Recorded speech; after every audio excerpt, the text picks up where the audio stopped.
Oi, oi, oi. New kid, what games do you play? Oh, haha. I just play Genshin Impact. Once in a while, though. Yep, this kid's getting jumped.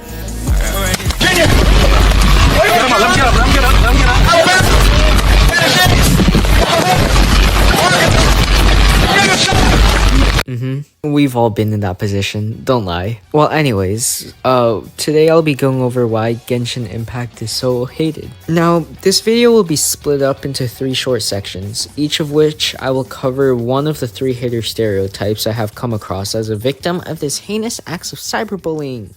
Okay, that was cringe.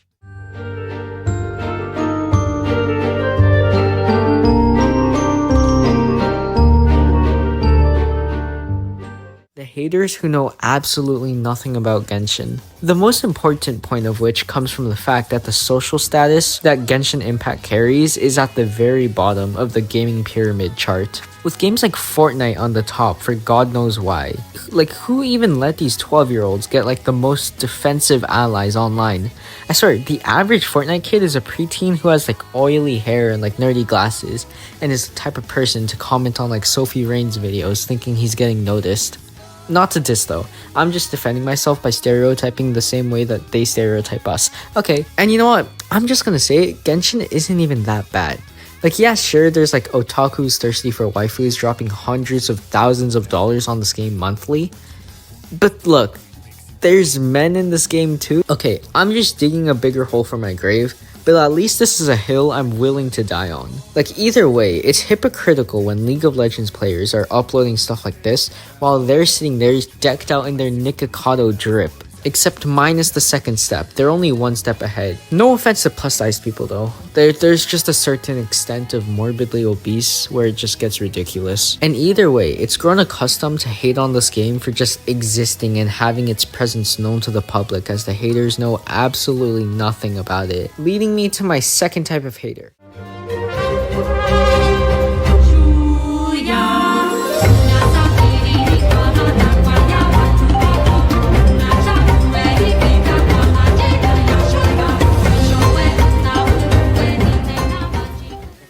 Who at one point gave this game a chance.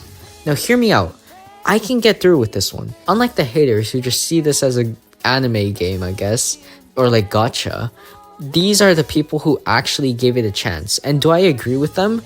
Kind of, because the early game of Genshin is absolute dog poo-poo.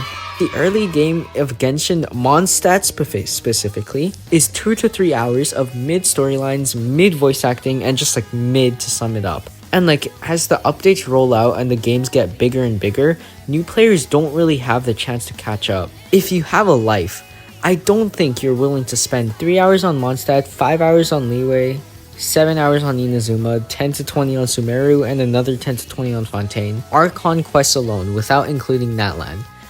And like, is that really worth it, spending 80 hours grinding Archon quests at this point? There will still be a big problem with the AR locking and how you'll have to also be forcefully made to explore the open world, which is like really like, if you get forced to explore, then it isn't really fun anymore. And like, they'd never even like experience places such as the Chasm to a certain extent, because there's that one quest with like Dainsleif. They'll never even know that Enkanomiya exists, or like the Sumeru pyramids, or like just a ton of stuff like Chenyu Vale, like all that stuff they'll never know about if they only follow the Archon quest. With all these areas in Genshin, like no new player will ever have the time to put in this work for 1,000+ hours of content. And with how dry the early game is, I don't really blame the players for quitting 2 weeks in. It just sucks to see people drop out of the game after like never getting to experience child boss fight, or like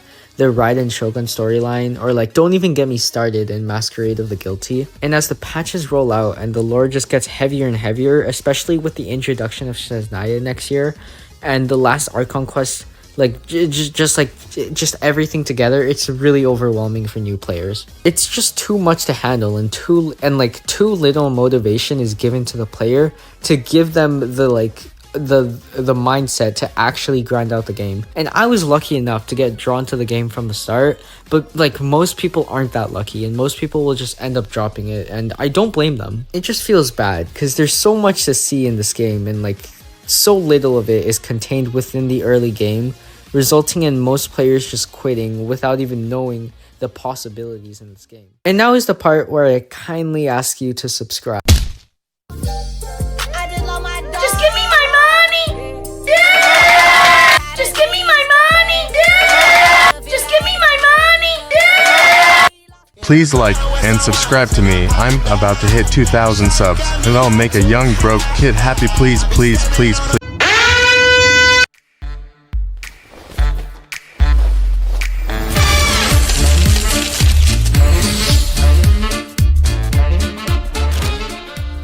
The third type of haters is the fandom sucks. And I have to say, this is kind of valid. It's the same thing as the MHA criticism though, and I've seen far worse things from the MHA fandom.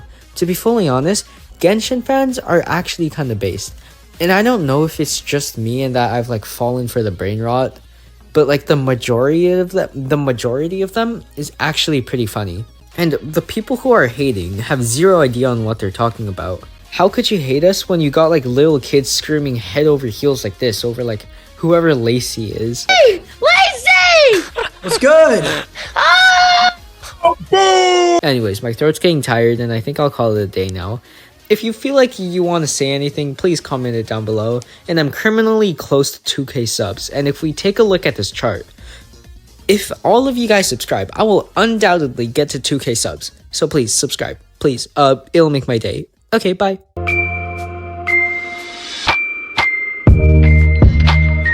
Yeah!